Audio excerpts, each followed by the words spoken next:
ඔන්න Samsung Galaxy S24 lineup එක ජනවාරි 17 වෙනිදා රිලීස් වෙනවා කියලා Samsung ලා ඔෆිෂියල්ම කියලා තියෙනවා. විශේෂයෙන් මේ ස්මාර්ට්ෆෝන් එක එයාලා අඳුන්වන්නේ AI ස්මාර්ට්ෆෝන් එකක් විදිහට. ඒ වගේම මේ ස්මාර්ට්ෆෝන් එක ඩිසයින් එක පැත්තෙනොත් මේන් චේන්ජ් එකක් එක්ක තමයි එන්නේ.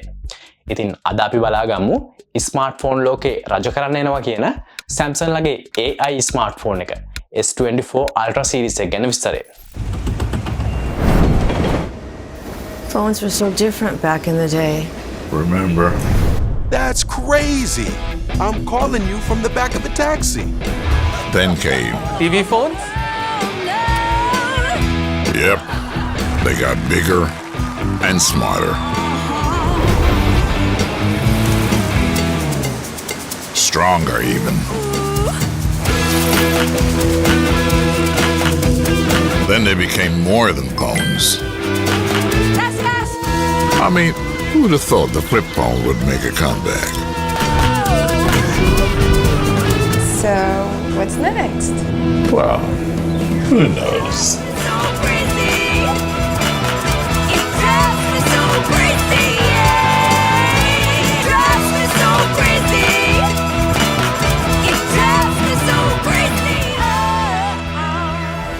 මේ සැරේ S24 වගේම S24 Plus variants දෙක ගත්තාම බලා ගන්න පුළුවන් ලොකුම වෙනස්කම තමයි ඒ දෙකේම screen size එක අඟල් 0.1කින් වැඩි වෙලා තියෙනවා කියන එක. ඒ කියන්නේ මේ සැරේ S24 screen එක විදිහට එන්නේ අඟල් 6.2ක screen එකක්. එතකොට S24 Plus එක පැත්තට ගියාම අපිට බලා ගන්න පුළුවන් screen size එක අඟල් 6.7ක් වෙලා තියෙනවා කියලා. ඒ වගේම S24 Ultra එකට මේ සැරේ තියෙන්නේ flat screen එකක්. ඒක මේ ෆෝන් එක ගන්න ඉන්න කට්ටියට ගොඩක් ලොකු රිලීෆ් එකක් වේවි. මොකද සාමාන්‍ය ප්‍රැක්ටිකල් සිනාරියෝ එකේදී මම නම් හැමදෙස්සෙම රෙකමන්ඩ් කරන්නේ flat screen එකක් තියෙන ස්මාර්ට්ෆෝන් එකක් නිසා. ඒකට හේතුව සරලවම කිව්වොතින් flat display එකක durability එක හොඳයි. ඒ වගේම ඒක පරිස්සම් කරන්නත් curve display එකකට සාපේක්ෂව ලේසියි. ඉතින් ඔයාලට මතක ඇති මීට කලින් Pixel 8 Pro එක flat display එකකට මාරුණා කියලා. ඒ වගේම 2013 දී වගේ එන මේ curve displays වලට iPhones වල 15 Pro Max එක ඇවිල්ලා තාම මාරු වෙලා නැහැ. ඉතින් අපි බලමු flat displays වලින් curve displays වලට මාරු වෙලා ආයිත් curve display වලින් flat displays වලට මාරු වෙන මේ smartphones වල අනාගතය කොහොම වෙයිද කියලා. ඒ වගේම මතක් කරන්න ඕන තව දෙයක් තියෙනවා. මේ සැරේ S24 Ultra එකේ එන්නේ titanium frame එකක් කියන එක. ඉතින් ඔයාලා දන්නවා මේ titanium කතන්දරේ ආවේ කොහෙන්ද කියලා. Galaxy S23 Ultra device එක කියන්නේ අද වෙද්දී ලෝකේ තියෙන හොඳම කැමරා යුනිට් එකක් තියෙන ස්මාර්ට්ෆෝන්ස් වලින් එකක්. ඉතින් අනිවාර්යෙන් මේ reputation එක මේ සැරේ S24 Ultra එකටත් තියාගන්න වෙනවා. හැබැයි වැඩේ කියන්නේ මේ සැරේ ගිය සැරේ ආව 10x telephoto lens එක 5x telephoto lens එකක් විදිහට replace කරලා තියෙනවලු. හැබැයි මේ 5x sensor එක 50MP sensor එකක්. ඔයාලට මතක ඇති ගිය සැරේ ආව 10x lens එක 10 megapixels කියලා. ඉතින් මෙහෙමයි.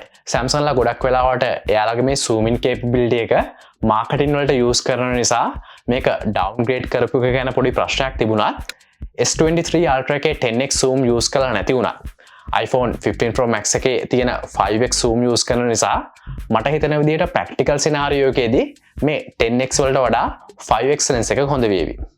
ඒ වගේම මම අර කලින් කියපු විදිහට මේක එන්නේ 5x විදිහට නම් megapixel count එක වෙන්නේ 50MP නිසා quality එක ගැන අපිට ලොකුවට worry වෙන්න දෙයක් නැති වේවි. ඒ වගේම තවත් සමහර ටිප්ටර්ස්ලා කියලා තියෙනවා S23 Ultra එකේ තිබුණ 3x telephoto lens එක 5x විදිහට replace කරලා 10x එක එහෙමම එන්නත් පුළුවන්කමක් තියෙනවා කියලා. කොහොම හරි වෙන්න ලොකු probability එකක් තියෙන්නේ මම අර කලින් කියපු විදිහ. ඉතින් මේ ගැන ඔයාලගේ ideas comment එකක් විදිහට දාගෙන යන්න. ඒක අපිට ගොඩක් වටිනවා. ඒ වගේම මේ වගේ updates දැනගන්න අපිව subscribe කරලා තියාගන්නත් අමතක කරන්න එපා. හරි. එතකොට අපි අනිත් S24 models එකට ගියාම අපිට බලා ගන්න පුළුවන් ලොකු වෙනසක් camera department එකේ නැහැ. ඒ දෙකේම තියෙන්නේ එකම setup එක තමයි. තව S24 වගේම S24 Plus එක ගන්න බලන් ඉන්න යුරෝප් වගේම ඒෂියන් region එකේ ඉන්න customers ලටත් පොඩි ප්‍රශ්නයක් තියෙනවා. ඒ තමයි මේ සැරේ ওই region දෙකේම release වෙන S24 වගේම S24 Plus smartphones දෙක release වෙන්නේ Exynos 2400 කියන SoC එකත් එක්ක නිසා. හැබැයි මේ phones දෙකේ USA versions වල වගේම S24 Ultra smartphone එක හැම region එකකටම release වෙන්නේ Snapdragon 8 Gen 3 කියන SoC එකත් එක්ක. හරි දැන් මම වීඩියෝ එක පටන් ගනිද්දිම කිව්වා Samsung මේ ස්මාර්ට්ෆෝන් සීරීස් එක ඉන්ට්‍රොඩියුස් කරන්නේ AI ස්මාර්ට්ෆෝන් එකක් විදිහට කියලා. ඒ වගේම අපි දන්නවා Snapdragon ලා මේ 8 Gen 3 කියන SoC එක අපිට ඉන්ට්‍රොඩියුස් කරන්නේ ගොඩක් AI capabilities එක්ක එන SoC එකක් විදිහට. මේ Galaxy S24 series එකත් එක්ක එන AI capabilities ගැන කතා කරොතින් මේක එනවා කියනවා Samsung Ghost කියන AR large language model එක. මේ large language model එකක් කියන්නේ ඔයාලා හැමෝම දන්න ChatGPT වගේ කෙනෙක්. ඕකත් එක්ක මේක එනවලු live translate කියලා feature එකක්. ඒකත් එක්ක අපිට පුළුවන් අපේ phone එකට එන call එක නැත්නම් අපි phone එකෙන් ගන්න call එක liveම translate කරගන්න. උදාහරණයකට අපි Samsung phone app එක use කරලා call එකක් ගන්නවා කියලා හිතන්නකෝ. එතකොට අපි කියන දේ liveම translate වෙලා අනිත් පැත්තේ කෙනාට ඇහෙන විදිහට අපිට call එක ගන්න පුළුවන්. මෙතනදී එහා පැත්තේ තියෙන phone එක S24 phone එකක්වත් නැත්නම් Samsung phone එකක්ම වෙන්න ඕනත් නැහැ. ඒ වගේම මේකේ අලුතෙන් nitrography zoom කියලා feature එකක් එනවා. මේකෙන් low light condition එකකදී වුණත් මේ Galaxy AI වල උදව්වෙන් object zoom කරගන්න එහෙම පුළුවන්ලු. තව අලුතෙන් එනවා කියන feature එකක් තමයි generative edit කියන feature එක. මේක නම් Pixel 8 series එකේදී ආව magic editor වලට සමාන වෙනවා කියලා තමයි කියන්නේ. ඒ කියන්නේ මේකෙන් අපිට පුළුවන් objects remove කරන්න, empty space fill කරන්න වගේ generative AI connect කරන්න පුළුවන් වැඩ ටික. වැඩ කියන්නේ Samsung මෙහෙම AI කියලා ලොකු hype එකක් හැදෙව්වත් මේ කියන එකක්වත් අපිට අලුත් features නෙවෙයි. මේ හැම දෙයක්ම අඩු වැඩි විදිහට අපිට smartphones වල බලා ගන්න පුළුවන්. ඒ වගේම 8 Gen 3 SoC එක ගැන කතා කරොතින් S24 series එක කියන්නේ ලෝකේ තියෙන පළවෙනි 8 Gen 3 smartphone එක නෙවෙයි. හැබැයි එහෙම රිලීස් වුණ ස්මාර්ට්ෆෝන්ස් එක මෙහෙම ගොඩක් ලොකුවට AI ගැන කතා කරේ නැහැ. ඒ වගේම මෙහෙම දෙයක්ත් තියෙනවා. ඔය එනවා කියන live translate කියන feature එක අපිට ගොඩක් වැදගත් වේවි. ඒත් ඔය එනවා කියන generative capabilities average user කෙනෙක්ගේ එදිනදා වැඩවලට support එකක් දෙන විදිහට develop කරන්නේ කොහොමද කියන challenge එක Samsung ලට විතරක් නෙවෙයි.